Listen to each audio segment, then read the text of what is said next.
o sal como arma espiritual, o poder oculto do sal na Bíblia. O elemento esquecido.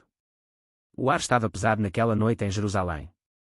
Rafael, um estudioso das antigas tradições hebraicas, contemplava um pequeno cristal de sal em sua mão enquanto a luz da lamparina dançava sobre sua superfície brilhante. Como algo tão comum pode conter tanto poder espiritual, murmurava ele para si mesmo. Aquele insignificante cristal guardava segredos que muitos haviam esquecido, ou que o inimigo conseguiu ocultar dos filhos de Deus. A Bíblia contém revelações poderosas sobre elementos comuns que, nas mãos dos fiéis, tornam-se armas de guerra espiritual. Entre estes, o sal ocupa um lugar singular. O próprio Jesus declarou aos seus discípulos: "Vós sois o sal da terra." Mas o que realmente significa essa declaração? Porque Cristo escolheu esta metáfora e não outra. E se o sal possui um significado espiritual tão profundo, por que tantos crentes desconhecem seu poder? Nesta jornada, desvelaremos a verdade oculta sobre o sal como instrumento divino na batalha espiritual. Exploraremos 3 qualidades fundamentais do sal na Bíblia que podem quebrar toda maldição e trazer bênçãos de abundância sobre sua vida. Prepare-se para uma revelação transformadora. A origem divina do sal. Para compreender verdadeiramente o poder do sal, precisamos reconhecer uma verdade absoluta: tudo foi criado por Deus, através dele e para ele. Nada existe fora da sua vontade soberana. O livro de Colossenses 1, 16, 17 declara com autoridade: "Pois nele foram criadas todas as coisas nos céus e na terra, as visíveis e as invisíveis. Tudo foi criado por ele e para ele. Ele é antes de todas as coisas, e nele tudo subsiste." Esta verdade ressoa em cada grão de sal, em cada gota de água, em cada labareda de fogo. O Criador concebeu o sal antes mesmo da existência da vida humana. Em Gênesis, lemos que no princípio Deus criou os céus e a terra. O sal, sendo um mineral, foi formado desde o início, parte integrante da criação que o Altíssimo declarou boa. Marina, uma jovem professora da escola dominical em São Paulo, frequentemente questionava os padrões religiosos estabelecidos. Porque aceitamos o uso do azeite sem questionamentos, mas duvidamos do poder do sal, perguntava ela aos líderes de sua congregação. Seu questionamento provocativo gerava desconforto, mas também reflexão. A Igreja contemporânea, em sua tentativa de distanciar-se de práticas que pareçam supersticiosas, muitas vezes evita discutir que Deus concede autoridade não apenas aos seres humanos, mas também às plantas, aos animais e aos elementos. Cada coisa criada possui um propósito divino. Considere o fogo e a água. O fogo tem autoridade para consumir tudo o que toca, enquanto a água tem autoridade para dar vida. De modo semelhante, o sal recebeu autoridade para temperar e preservar. Cada elemento é um instrumento nas mãos do Todo-Poderoso, cumprindo o propósito para o qual foi designado. Os povos da antiguidade reconheciam o incrível poder do sal. Além de preservar carnes e temperar alimentos, surpreendentemente era usado como moeda no Império Romano. Os funcionários públicos eram pagos com sal, daí vem a palavra salário. O próprio Jesus falava em parábolas para ensinar, mas nem tudo era simbólico. Óleo, pão e vinho desempenham papéis sagrados na fé cristã. Porque, então, aceitamos o uso do óleo sem problemas, mas duvidamos do poder do sal. Alguns pensam que o sal é algo maligno, usado em rituais obscuros. Esta é uma mentira do inimigo. Lembre-se do que Jesus disse em João 10:10: "O ladrão vem apenas para roubar, matar e destruir." O inimigo quer roubar a verdade sobre o sal. O espiritual se manifesta no físico. O mundo espiritual e o físico estão interligados de maneiras que mal conseguimos compreender, explicava Padre Antônio aos fiéis reunidos na pequena capela de Nossa Senhora da Graça no interior de Minas Gerais. Deus usa o que Ele criou para cumprir sua vontade. Considere o exemplo do óleo. O óleo da unção é mencionado 20 vezes nas Escrituras. Era usado no Antigo Testamento para ungir a cabeça do sumo sacerdote e seus descendentes, além do tabernáculo e seus utensílios, marcando-os como santos e separados para Jeová. Podemos ler exemplos disso em Levítico 8 e Êxodo 25. No entanto, aos judeus era estritamente proibido reproduzir o uso do óleo da unção para uso pessoal, como lemos em Êxodo 30. A receita para o óleo da unção continha mirra, canela e outros ingredientes naturais. Não há indicação de que o óleo ou os ingredientes possuíssem qualquer poder sobrenatural em si mesmos. Não era o óleo que tinha poder sobrenatural, mas a obediência a Deus no ritual que demonstrava santidade. Se Deus ordena que ungimos com óleo, assim o fazemos. Reflitamos profundamente, Deus nos chama a usar suas criações com propósito. Se Ele nos diz para ungir com óleo, fazemos isso. Por que não fazer o mesmo com o sal? Estamos ignorando uma arma poderosa que Deus nos deu. Mateus 5:13 diz: "Vós sois o sal da terra." Não permitamos que o inimigo roube esta verdade de nós.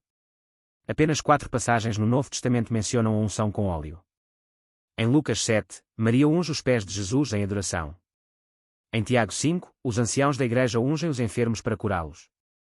Em Hebreus 1, Deus unge Jesus com o óleo da alegria, declarando: o teu trono, ó Deus, subsiste para todo o sempre. Esses atos nos mostram que Deus usa o material para refletir o espiritual e cumprir sua vontade. Considera outro exemplo, o cajado de Moisés. Deus concedeu poder ao cajado que Moisés carregava em suas mãos para manifestar seu poder. Jeová perguntou: o que é isso na sua mão? Moisés respondeu: um cajado. Jeová então disse: jogue no chão. Moisés jogou no chão, e ele se transformou em uma serpente, e Moisés fugiu dela. Por este sinal, acreditarão que Jeová apareceu a você. Os profetas usavam água, sal, óleo, manta e cajados em seu ministério.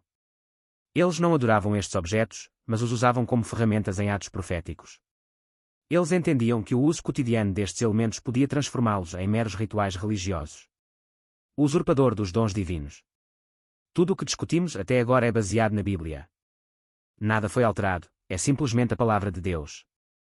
Em algumas regiões do Brasil, especialmente nas comunidades do Nordeste influenciadas pelo sincretismo religioso, diz-se que alguém está salgado para se referir a uma pessoa com má sorte, associando isso à feitiçaria, porque se sabe que alguns praticantes de magia usam sal para amaldiçoar.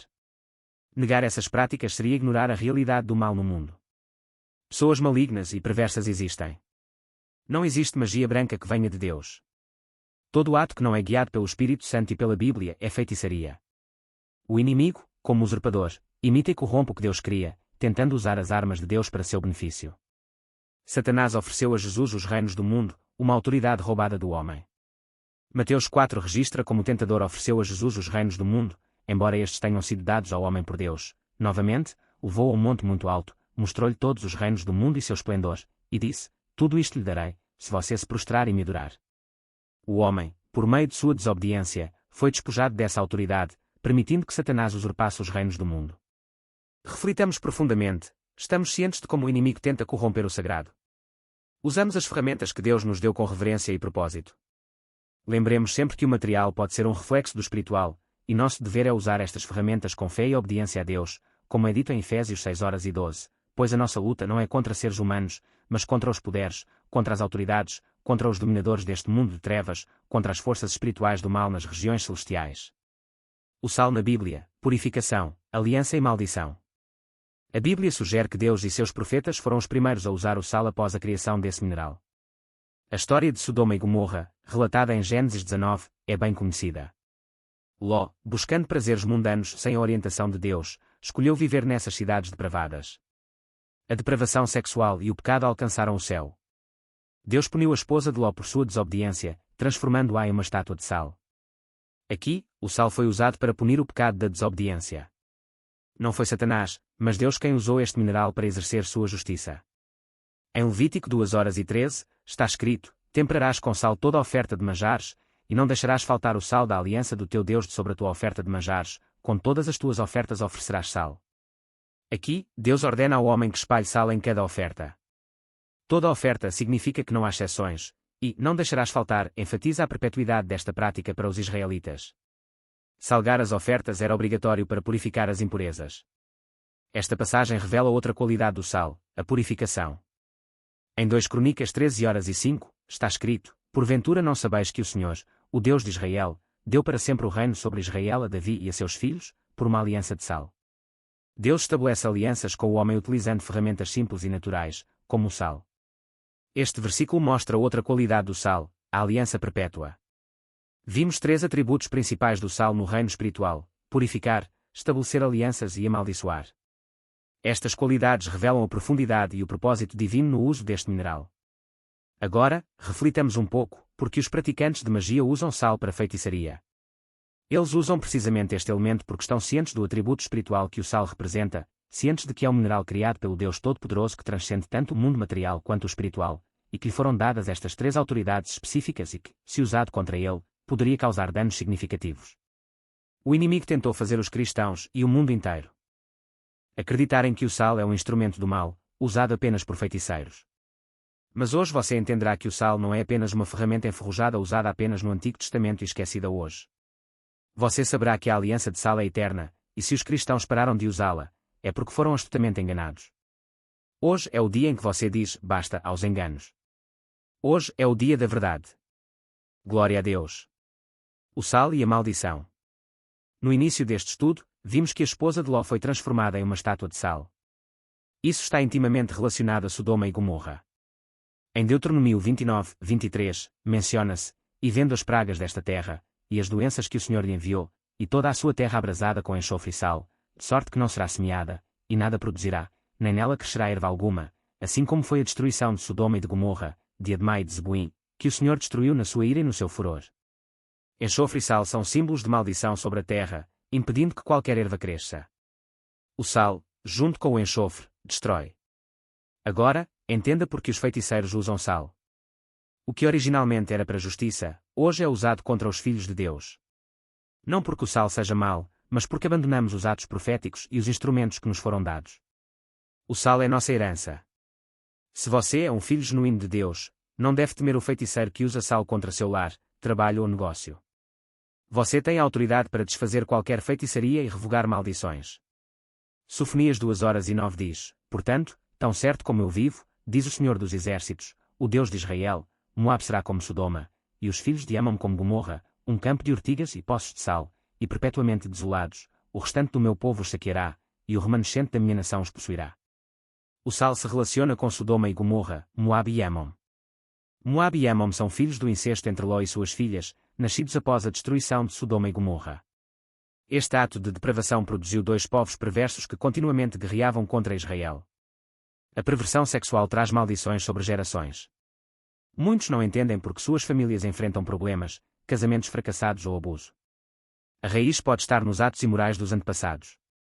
Frequentemente, não entendemos porque existem certos problemas em nossas famílias ou porque nossos filhos não conseguem ter um casamento bem-sucedido, porque existem estupradores e vítimas no ambiente familiar, mesmo sendo cristãos. Esta é, sem dúvida, uma situação lamentável. A causa poderia ser a degeneração herdada através dos atos imorais de nossos antepassados. Para libertar seus filhos dessas maldições, o versículo anterior de Sofonias oferece uma resposta. Pegue o sal consagrado a Deus e repita esta oração. Meu Pai, Deus de Israel, obrigado por me encontrar e me dar tua palavra. Perdoa os pecados da minha família, meus avós e meus pais. Perdoa a depravação sexual da minha família. Hoje, tomo o sal consagrado ao teu altar e seco todo o mal que até hoje sobrecarregou minha família. Espalho o sal sobre o meu ventre, a desolação deixou o lugar onde habita o pecado de Sodoma e Gomorra. A partir de hoje, deixarei toda a maldade, para que tua verdade, tua piedade e tua misericórdia reinem sobre mim e minhas gerações, em nome do poderoso Jesus. Amém. O sal é o único elemento na Bíblia usado tanto para abençoar quanto para amaldiçoar. É uma arma de Deus herdada por seus filhos, mas o inimigo a usa contra nós. Não tema. Jesus disse: vós sois o sal da terra, mas se o sal se tornar insípido, com que se há de salgar? Para nada mais presta, senão para ser lançado fora e pisado pelos homens. Na Bíblia, o sal aparece em contextos tanto de maldição quanto de bênção. Salmo 107, 33, 34 diz: ele converte rios em deserto, e nascentes em terra sedenta, a terra frutífera em deserto salgado, por causa da maldade dos que nela habitam. O sal marca a terra estéril como punição pela maldade. Cristãos raramente usam sal para amaldiçoar, o que é bom, pois devemos ter amor genuíno. No entanto, um filho de Deus deve saber quando usar sal para guerra e quando para paz. O sal é uma arma tanto de guerra quanto de paz. Aqui, focamos no sal como arma de guerra. Um exército é feito para a proteção de um país e será usado no momento oportuno quando o invasor tentar tomar o território à força. Enquanto os invasores não tentarem tomar o país, o exército permanece em estado passivo, mas sempre preparado para a guerra. Infelizmente, na guerra espiritual, o inimigo já está atacando o território cristão, e o sal deve ser usado para amaldiçoar o exército do inimigo. Pegue o sal consagrado a Deus e espalhe-o em sua casa, seu bairro, sua cidade. Agora, convido você a fazer esta oração com autoridade. Meu Pai, Deus de Israel, neste dia tomo o sal da aliança e o espalho sobre toda a minha cidade, lar, bairro, igreja, e seco todas as obras do inimigo, toda a feitiçaria, toda a idolatria. Desfaço todos os pactos que o feiticeiro e a bruxa fizeram sobre esta cidade e dou um ultimato ao feiticeiro: se ele não se arrepender de todo o seu mal, ele mesmo cairá sob a poderosa mão do Deus vivo. Amarro o homem forte em nome de Jesus e amarro todo espírito de vingança que deseja vir contra mim e os meus, e de hoje e para sempre, a maldade nunca mais se levantará nesta cidade, em nome de Jesus. Que assim seja escrito e assim seja feito. O poder purificador do sal. O sal é poderoso. Eliseu foi até a fonte das águas, jogou sal nela e disse: Assim diz o Senhor, purifiquei estas águas, não procederá mais delas morte nem esterilidade. Esta é a passagem mais lembrada sobre o sal. Eliseu, um homem com porção dobrada do Espírito, usou o sal que Deus lhe havia dado e curou as águas em nome do Senhor. Ezequiel 43, 24 diz: E os oferecerás perante o Senhor, e os sacerdotes deitarão sal sobre eles, e os oferecerão em holocausto ao Senhor. Os animais oferecidos a Deus tinham que ser purificados com sal antes de serem queimados. Isso mostra a importância do sal nos rituais de purificação do Antigo Testamento. Pense no dinheiro. Ele passa por muitas mãos antes de chegar ao altar de Deus como oferta ou dízimo. Você sabe por onde esse dinheiro passou? Talvez por ladrões, assassinos, contrabandistas, bordéis, casas de feiticeiros, etc.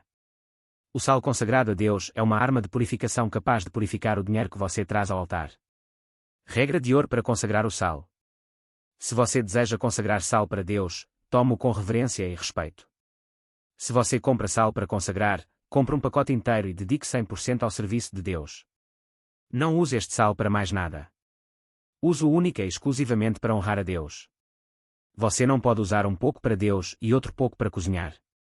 Entenda que você comprou o sal somente para ser usado no altar.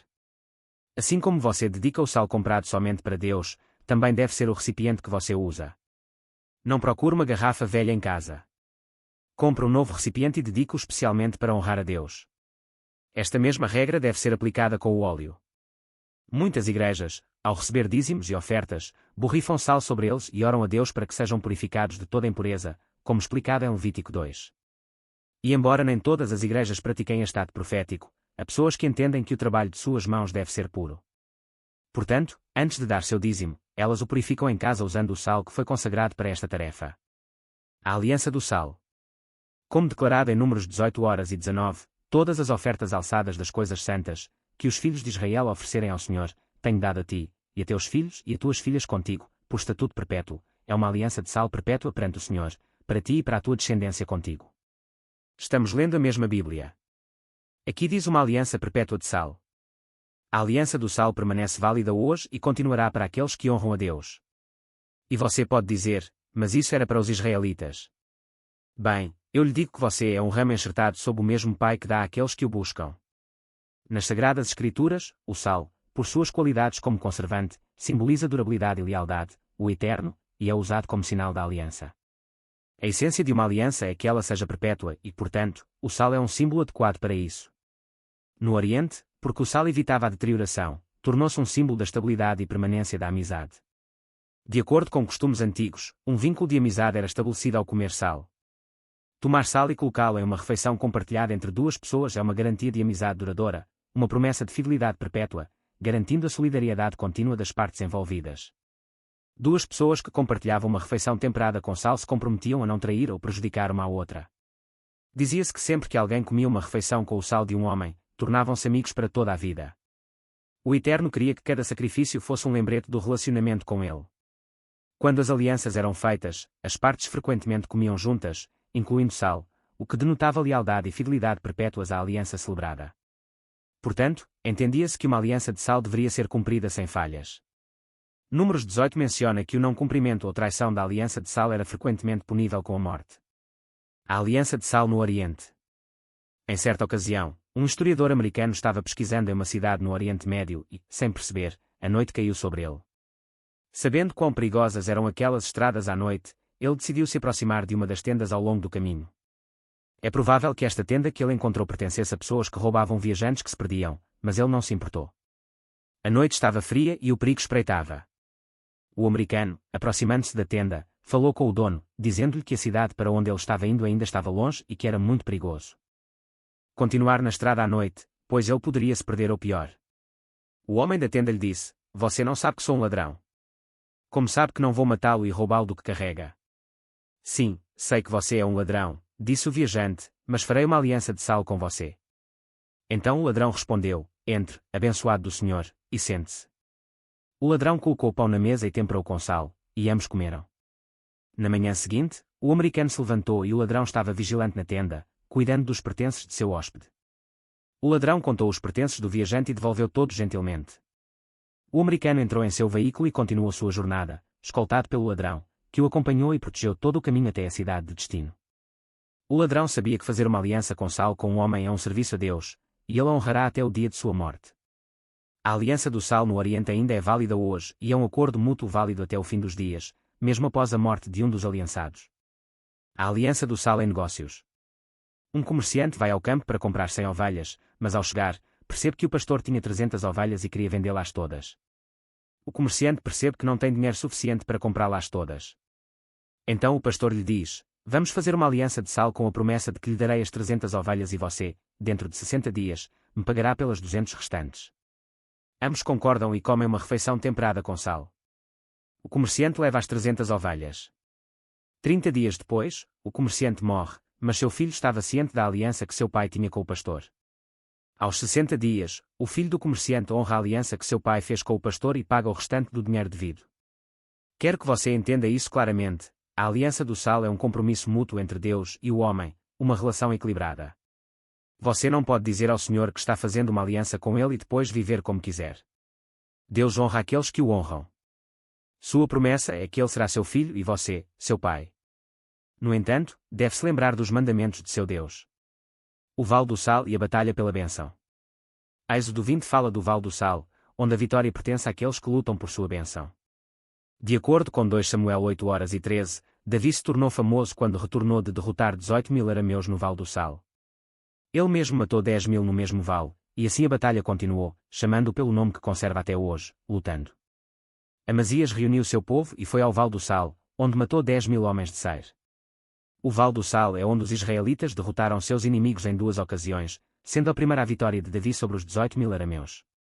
Os estudiosos não conseguem identificar o local exato descrito, mas Samuel nos diz que ali Davi foi exaltado por seu povo por alcançar uma vitória incomum em guerras. Que batalha difícil esperava Davi com tantos inimigos contra ele e um exército superando os israelitas. Mas talvez Deus estivesse com ele. De fato, Davi alcançou a vitória no Vale do Sal, derrotando os 18.000 soldados. Mas quero explicar algo sobre este breve relato: se você não lutar suas batalhas, não vencerá. Muitos de nós crescemos com a frase "Deus luta nossas batalhas", mas isso é uma meia-verdade. Deus venceu a guerra, está tudo feito, mas você deve lutar suas próprias batalhas. Lute por suas bênçãos. É um mau hábito que os cristãos modernos adquiriram, de apenas orar e clamar. Deixe-me dizer-lhe que Jesus é a palavra feita carne, e que suas palavras foram acompanhadas de ação. Ele se dedicou apenas a orar? Certamente não. O Mestre, como Davi, sabia que as batalhas são enfrentadas colocando em prática a fé professada. Sim, é fato que devemos orar, jejuar e louvar, mas também há um tempo para colocar em ação o que acreditamos de coração. Para o israelita, o sal é muito importante. Com sal, a aliança de Deus com o homem foi selada. Com sal, as ofertas foram purificadas. Com sal, podia-se abençoar ou amaldiçoar. Mas naquele dia, Davi teve que provar ao povo que Deus estava com ele, que o sal da aliança estava sobre sua cabeça e que a vitória viria da mão de Jeová. Agora, você que quer as bênçãos de Deus, o que faz para alcançá-las? Espera sentado ou apenas ora em casa e espera que Deus apareça? Você apenas se congrega na igreja e está contente com isso? Nós, cristãos, tendemos a esperar pela resposta de Deus, e isso é tudo. Não queremos fazer sacrifícios, não queremos fazer nada além do estritamente necessário para sermos considerados bons crentes. Somos conformistas, mas não agradecidos. Queremos alcançar as maiores bênçãos com o menor esforço. O que um cristão deve fazer para alcançar suas bênçãos? A resposta é fácil: lutar por elas. A história de Davi é um exemplo de que o sal pode abençoar ou amaldiçoar. Se você vai para a batalha pronto para vencer, o sal será para a bênção. Se você vai para a batalha com a ideia de que faz o que pode, então o sal será sua ruína. Assim funciona o feiticeiro. Se um feiticeiro amaldiçoa a sua casa com sal e você não está consagrado a Deus, essa maldição cairá sobre você. Mas se você entende que o sal é uma arma feita para você e honra a Deus sendo fiel, então nenhuma praga nem maldição tocará a sua casa. Um cristão deve orar, jejuar, consagrar-se, ser justo, piedoso e reto diante de Deus, vivendo espiritualmente. Se não vive no reino espiritual, então algo está faltando na vida. Jesus, o sal e os atos proféticos. O sal é o início desta luta. Em muitas ocasiões, Jesus curou apenas com sua palavra, mas outras vezes ele usou atos proféticos, demonstrando que era o Filho do Criador de tudo. Em João 9, relata-se que, passando, Jesus viu um cego. Seus discípulos perguntaram-lhe: Rabi, quem pecou, este homem ou seus pais, para que nascesse cego? Jesus respondeu: Nem este homem nem seus pais pecaram, mas isso aconteceu para que as obras de Deus se manifestassem nele. É necessário que façamos as obras daquele que me enviou enquanto é dia. Vem a noite, quando ninguém pode trabalhar. Enquanto estou no mundo, sou a luz do mundo. Tendo dito isso, ele cuspiu no chão, fez lama com a saliva e colocou-a nos olhos do homem. Disse-lhe: Vá, lave-se no tanque de Siloé, que significa enviado. O homem foi, lavou-se e voltou vendo. Talvez você ainda não entenda o que estou tentando explicar, então darei alguns exemplos de plantas. Sabemos que Deus criou tudo o que existe e que tudo foi feito para sua glória. Entre tudo o que foi criado, existem plantas que foram feitas para curar o corpo humano e animal, e algumas têm propriedades para curar doenças graves. Muitos dos medicamentos de hoje são derivados dessas plantas, como a aspirina e a morfina. Agora, as plantas são espirituais ou materiais? Claramente, você diria que são materiais, pois pertencem ao mundo físico que conhecemos. Mas e se eu lhe dissesse que as plantas começaram sua existência no mundo espiritual? No início da existência, não havia nada, apenas um grande vazio, e então, de repente, tudo foi criado. Gênesis. O mundo físico que conhecemos é o resultado de trazer o espiritual para o material.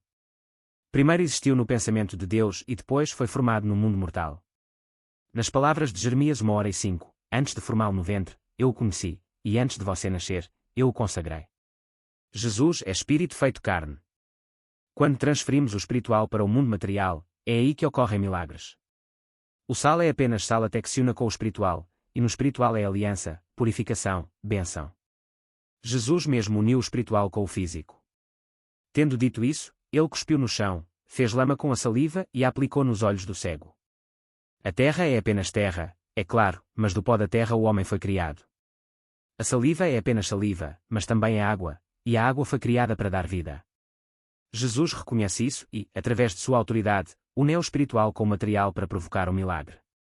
No entanto, há um ponto-chave nisso, e está em João 9, ele lhe disse: Vá, lave-se no tanque de Siloé, que significa enviado. Então ele foi, lavou-se e voltou vendo. A ação completou o milagre. Obediência e ação produziram bênção. Resumo final.